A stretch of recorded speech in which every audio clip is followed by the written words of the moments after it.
starting point of self-knowledge is to recognize this wonderful fact is that you are extraordinary. You are unique. The odds against there being someone exactly like you are over 50 billion to 1. That every single part of your body, and anatomists and physiologists and doctors have demonstrated that your blood composition is different from any other person that has ever lived. Your fingerprints are different. Your lip prints are different. Even your ear prints are different. Even your toe prints are different from anybody that has ever lived. You are different from anyone else, and self-knowledge begins with accepting that you are a unique and special individual and that you have the capacity to do something wonderful with your life. Now, that being said, you are also the same as everybody else with respect to certain basic principles. Throughout the history of mankind, the most intelligent men and women who have ever lived have sought answers to the question of the human dilemma. What can people do in order to change the quality of their lives, their relationships, and their results? The great philosophers, the great metaphysicians, the great scholars have pondered over this sometimes for their entire lifetimes. In our century, I know men and women who spent 10, 20, 30, 40, even 50 years studying success and achievement to find out what general rules and principles we can draw upon to be more successful. The first thing that we have to start with, the basis for this entire course, the psychology of achievement, is this, is that you are a mental creature. The only thing that makes you truly unique is your mind. Everything else you have in common, as Eugene O'Neill, the playwright, said, with a horse or a pig. Your mind is what makes you unique. Your body simply carries your mind around. And just as electricity works on laws of electricity, and physics works on laws of physics, and nature works on laws of nature, there are certain mental laws that determine everything that happens to you. And these mental laws are as inexorable as the laws of gravity. They work 100% of the time. And every single success you have in life comes from living your life in harmony with basic mental laws. And every problem or difficulty you ever have in life comes from living your life out of harmony with those basic laws. Now, mental laws work 100% of the time, like gravity works 100% of the time. What it means is that if you step off a 10-story building in the city where you're living, or in London, England, or in Lima, Peru, you're going to go splat on the sidewalk, whether you know about gravity, whether you believe in gravity, whether you agree with gravity, or whether gravity is convenient for you, it's going to work on you nonetheless.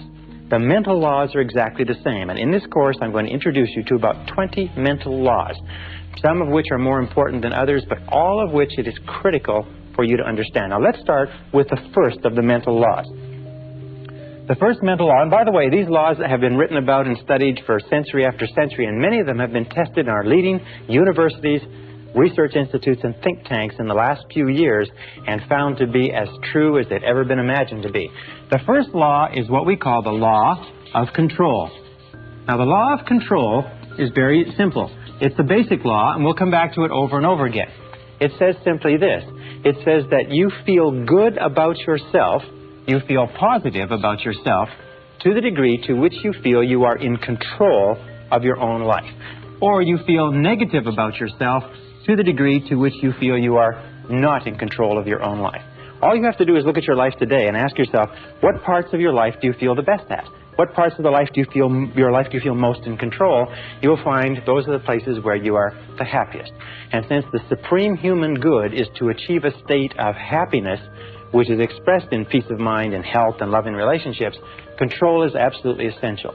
Psychologists today call this the difference between an internal locus of control, which is feeling that you're in charge of your own life, versus an external locus of control, which means the feeling that something outside of you, your bills, your relationships, your job, your health, are somehow controlling you. As a matter of fact, locus of control research, and there are many tests that you can take to determine where you are on this chart in terms of locus of control and what areas of your life you feel more in control and less in control. People with a very high internal locus of control are high achievers, they are more successful, they're more self-determined, they're happier. And many of the things we're trying to do in this course is to give you a far greater sense of control, of being in charge of every aspect of your life. Now, control begins with, first of all, your thoughts. Interestingly enough, your thoughts, what you think about things and how you think, determines your values. It determines what is going on inside you. Once they are stored away, Your thoughts determine your feelings. It's how you think about something that determines your feelings, whether you are happy or unhappy, whether you are scared or confident. Your feelings then determine your actions. So we start off with the law of control, saying that the key to success is to feel that you are the master of your own destiny, that you're behind the steering wheel of your own life. You're in charge of your life by taking full and complete control over your thoughts. Your thoughts will control your feelings will control your actions, and your actions, remember, it's always your actions, will determine your success or your lack thereof. So the law of control is important. Now, as opposed to the law of control, we have what is called the law of accident. Now, the law of accident is really a metaphysical principle.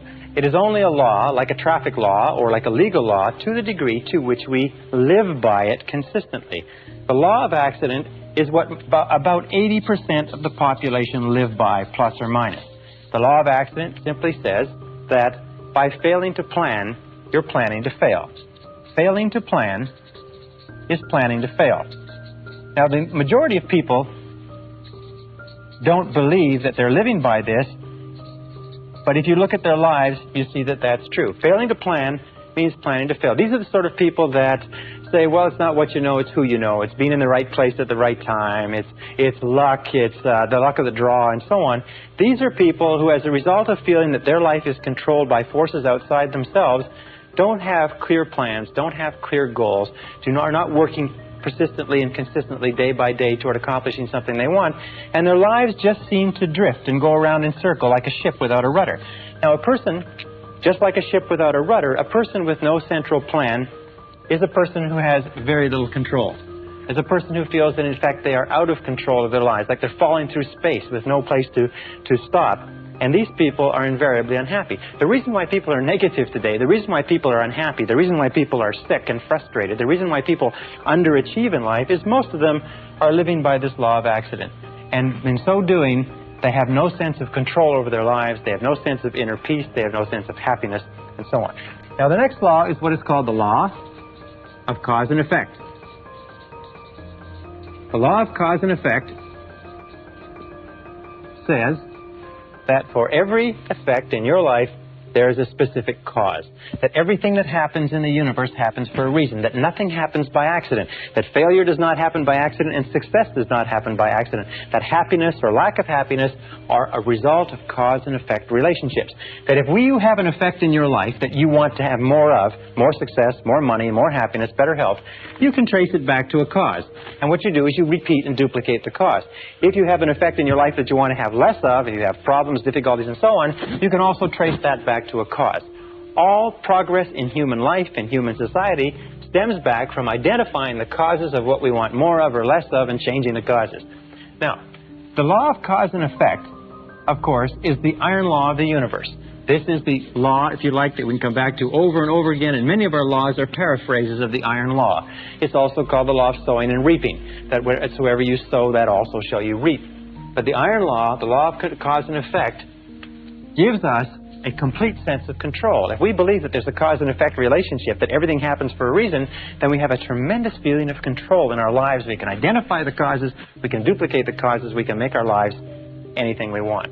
The most important application of the law of cause and effect is this. It is that thoughts are causes. Thoughts are causes and conditions are effects. Thoughts are causes and conditions are simply effects. The starting point of everything is your thoughts about something. It's your thoughts about a job, your thoughts about a relationship, your thoughts about your health, your thoughts about your future. Your thoughts become causative agents. The conditions become the effects. That if you wish to change any of the conditions of your life, you have to change the thoughts that precede those conditions. You have to change what is going on in your mind. Now, wonderfully enough, there's only one thing in the whole universe over which you have complete control, and that is your thoughts. So if you take full and complete control over your thoughts and keep your thoughts on what it is you want, make them positive causes, the conditions or effects will take care of themselves with the inexorability of a law of nature. Now, the next law is what is called the law of belief. A law of belief simply says that whatever you believe with feeling, and this is the key, with feeling, and the more emotion you put into a belief becomes your reality. It becomes your reality because you will always act in a manner consistent with your beliefs. As a matter of fact, your entire reality right now is simply an outward picturing of your most intensely held beliefs. If you believe something that is positive or believe something that is negative, or as Henry Ford said, if you believe you can do a thing or if you believe you cannot, you are right. Our beliefs do form our realities. To the degree to which we believe anything to be true, our beliefs act as sort of like a screen. They filter out any information that is inconsistent with our beliefs. We have a deep down desire inside of us to remain consistent. So we're always trying to view our world, rationalize our world, interpret our world so that it is consistent with what we have already decided to believe. We develop what is called scotomas. A scotoma is a word in psychology that simply says that we develop blind spots. We do not see opportunities if we are convinced that there are no opportunities. We do not see possibilities for success if we don't believe that success is possible for us. However, if we begin to change our beliefs, we begin to change our realities. Let me give you an example. There's a story of a young man who came from a small Midwestern town. It's a true story. It was reported in the psychological journals a couple of years ago. He got straight A's all through junior high school and high school. At the end of the 12th grade, he wrote his Scholastic Achievement Test to go to university. A few weeks later, he got back a letter from the university saying, "You have scored 98 on the Scholastic Achievement Test, and you're hereby admitted to the university for the fall semester." Well, he didn't know very much about Scholastic Achievement Tests, and he thought that the 98 was an IQ score. Now, an IQ score of 98 is slightly below average and is about 20 points below what is necessary for college-level work. He was convinced, and he just discarded his entire high school career, all the A's that he's gotten. He was convinced that he could not do college-level work, but he went off to college in the fall. After the first semester, he was failing or nearly failing in every subject. His counselor called him in and said, "What seems to be the problem?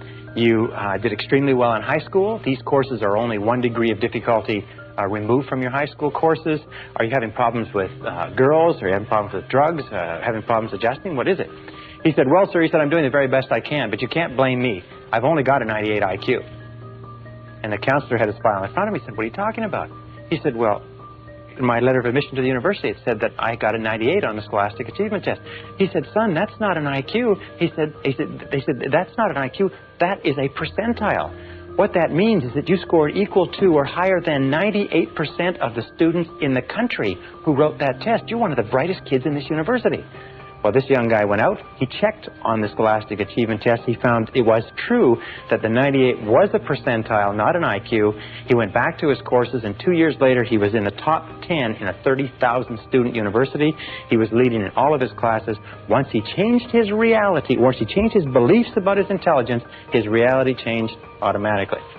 Now, an important point with regard to this is that every one of us has self-limiting beliefs. Every one of us believes ourselves to be limited in some way. Every one of us believes ourselves to be limited in intelligence, creativity, money-making ability. I can't sell. I can't speak in front of audiences. We tend to think that we are not capable of being on time. We're not mechanically inclined, and so on and so forth. But exhaustive research demonstrates that talents are pretty evenly spread throughout the population. That most of the limitations we have do not exist in reality. They exist only in your own mind.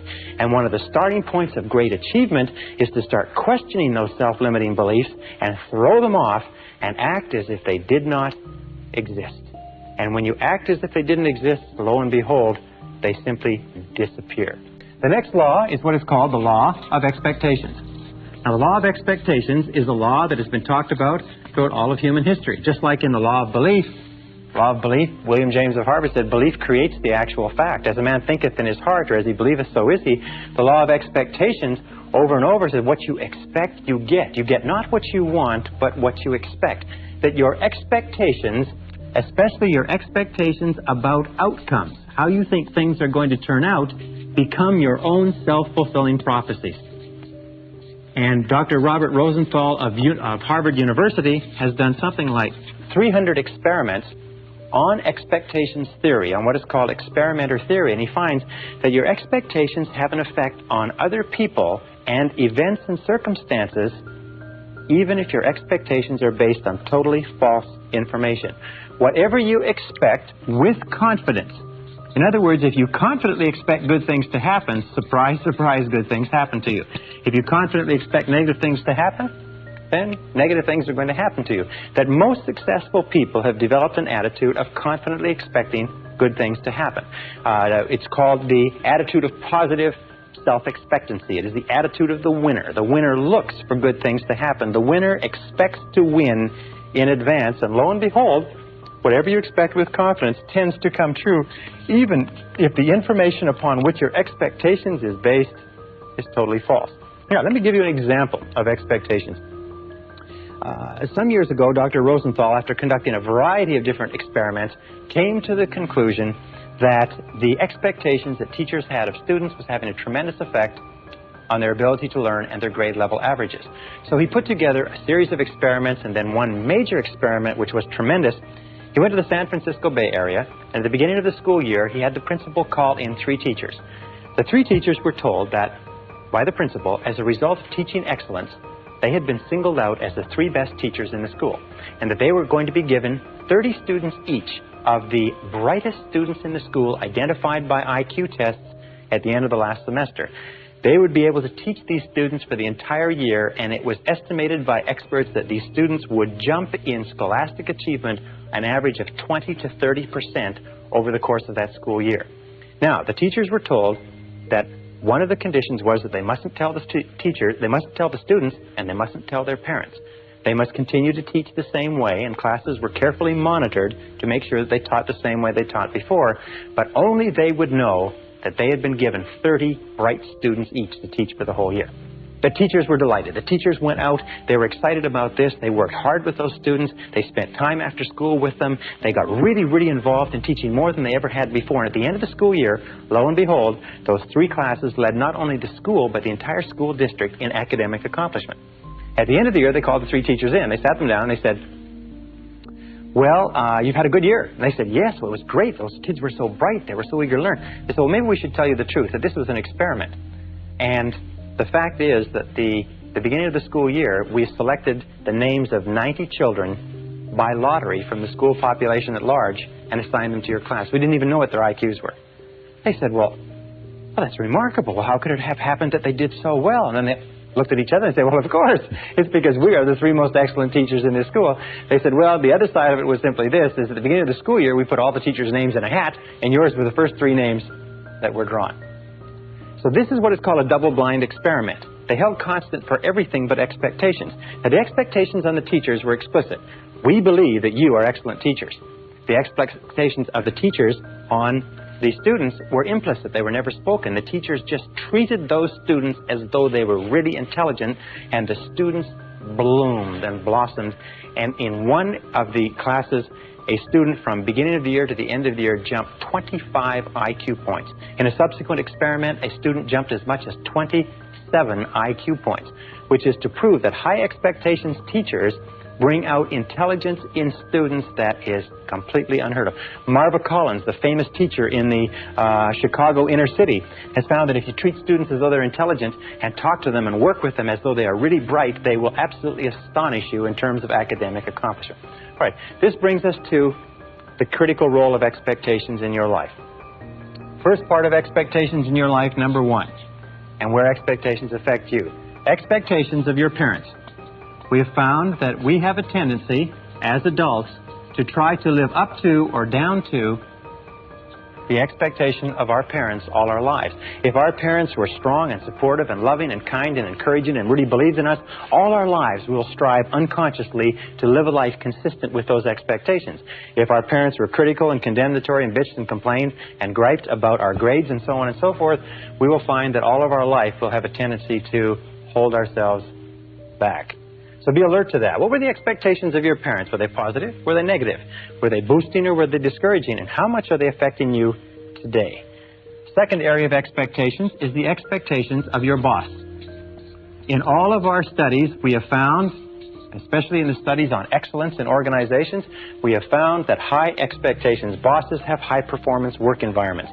Now, if you work for a boss who's negative, critical, and condemnatory, if you work for a boss that has negative expectations or a negative attitude, chances are your performance will be at the very lowest. As a matter of fact, if you look at the course of your working career, you'll find that the times of your life that you've enjoyed the most is working under a boss that has high positive expectations of you and your ability. Isn't that correct? The third area of expectations is the expectations you have of others, especially of your children, especially of your spouse or your mate, especially of your subordinates or the people who look up to you. You see, we are profoundly affected by the opinions of anybody we respect, by the attitudes toward us of anybody we respect. And if you have high positive expectations of the people around you, especially your children, they will rise to fulfill those expectations. So the basic rule with regard to this is always expect good things of other people. In word and deed, tell them continually, I believe in you. And number 4 area of expectations is the expectations you have of yourself. In the final analysis, these are the most powerful. If you have high positive expectations of yourself, you'll be astonished at what it will mean to your life. Always expect the best. Always expect the best. And here's a little exercise which I learned from one of my graduates, one of our live seminars. He found that by starting off every day with this simple little exercise and saying to himself, I believe something wonderful is going to happen to me today. I believe something wonderful is going to happen to me today. I believe something wonderful is going to happen to me today. That this little exercise changed his whole attitude, that he went through the whole day with the attitude of somebody with a confident self-expectancy, that everything that happened during the course of the day, he thought, maybe this is something wonderful that's going to happen to me. And you know that if you will do this, if you will say before you go to sleep, I believe something wonderful is going to happen to me tomorrow. And if you'll say when you get up in the morning, I believe something wonderful is going to happen to me today. And if all day long you say, I believe something wonderful is going to happen to me, you'll find that as you go to sleep the next night, and try this today, it's a very powerful exercise. It sounds a little bit corny, but it's a very powerful exercise. If you'll try it, you'll find that when you go to sleep, you will not be able to think of all the wonderful things that happen to you. You'll just be surprised that your parking spaces will open up and friends will call and you'll get checks in the mail. Just your life will be a series of really positive, happy experiences. So always expect the best. I believe something wonderful is going to happen to me today, and by the inexorability of a law of nature, it's going to happen to you. I can assure you it's happened to thousands and thousands and thousands of our graduates who will literally astonish you, the effect of this corny little exercise. All right, the next law is what is called the law of attraction. Now, the law of attraction simply says that you are a living magnet. You are a living magnet. And that you inevitably attract into your life the people and circumstances that are in harmony with your dominant thoughts. In the universe, we know that all of energy is in a state of vibration. That everything is vibrating. Even this board is vibrating. Your skin is vibrating. Every substance is vibrating because of its molecular structure. And we also know this is a law of radiation, that everything is vibrating outward, the process of entropy. And we find that whatever you are thinking, your thoughts are also a form of energy that is vibrating and radiating out from you, and that travels at the speed of light so that you can affect people and circumstances at great distances. Have you ever had an experience where you're thinking about somebody and the telephone rings and it's them? Have you ever had an experience where you phone somebody else and they say, we were just talking about you? It just leaps into your mind? Have you ever had an experience when you're in tune with your husband or wife and you think, you know, I'd like to go out to dinner at such and such a place tonight, and you call home and they will say, why don't we go out to dinner at such and such a place? These are all examples of this law of attraction. The law of attraction is considered by many to be one of the most important laws of human existence. In this, you will always attract to yourself, positive or negative, people and circumstances that harmonize with your dominant thoughts. That whatever you're thinking on a continuing basis, you're attracting into your life. You're drawing it into your life like a magnet. That's why it's so important that you keep your thoughts on what you want, keep your thoughts on what you desire, and keep your thoughts off of what you don't want. And by the way, as you advance and develop and become more proficient and more sharp with these methods, the law of attraction will work faster for you and with greater accuracy. So be careful. Use it right. The last law we'll talk about in this session is called the law of correspondence. The law of correspondence is a law that says, and it's quoted by Jesus, as within, so without. As within, so without. And what it simply means is this. It means that your outer world is a mirror. And that's probably the best word. Your outer world is a mirror, and it simply reflects back to you what is going on in your inner world. That your outer world is the result of your inner world. That what is going on within determines what is going on without. That if you want to change your outer world, you have to change your inner world. Now that means that you can look at your world, you can look at your level of health. What is going on in terms of your physical health is largely determined by what is going on in your mind. What is going on in your relationships is the most perfect example, because you find that when you are feeling good inside, your relationships go smoothly. When you're feeling negative or stressed inside, your relationships go poorly. Your relationships are the mirror image reflection of the quality of your own personality. You can tell how healthy your personality is by looking at the relationships around you. Your wealth is a very important thing. The level of financial wealth, the level of comfort that you have, is a direct relationship of what you have put into your mind in terms of thought and preparation for achieving wealth and affluence. If you wish to be more successful on the outside, you have to be more successful on the inside. And the more you go to work on the inside, which is the only part of your whole life that you can control, the more you go to work on the inside, the more rapidly your external world changes. The big mistake in life, and the reason why most people are unhappy, is why? It's because most people try to change the external world, which they cannot control, and they leave the internal world messy. It'd be the same as trying to make an automobile run better by washing the outside of it, polishing the outside of it, and changing the tires. No, you've got to go to work on the inside workings. As you change your mind, as you change what is going on inside, you change what is going on outside. Now, many years ago, Earl Nightingale, the great success philosopher, woke up in the middle of the night with a quotation which changed his life and changed the lives of millions of others, which sort of tacks on to all of these laws that we're talking about. And it was simply this, is you become what you think about. You become what you think about. And since the only thing that you can control is your thinking, if you change what you are thinking about, you will begin to change your reality. If you change what you expect, you change what you believe, you change your dominant thoughts, you change your inner workings, you begin to attract into your life people, circumstances, events, opportunities, and everything consistent with your new thoughts. The reason people are unsuccessful is they think thoughts of unsuccess or failure. Another line, which is very, very important, says that all causation is mental. We live in a mental universe. All causation is mental. If you wish to change your universe, you have to change your mentality.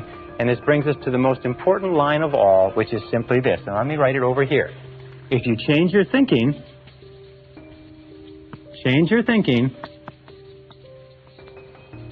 and you change your life.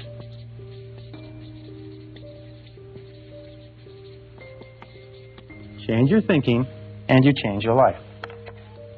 Now, over the course of years, you have accumulated and gathered an enormous amount of information. You've accumulated and gathered an enormous number of experiences, some of them positive, some of them negative.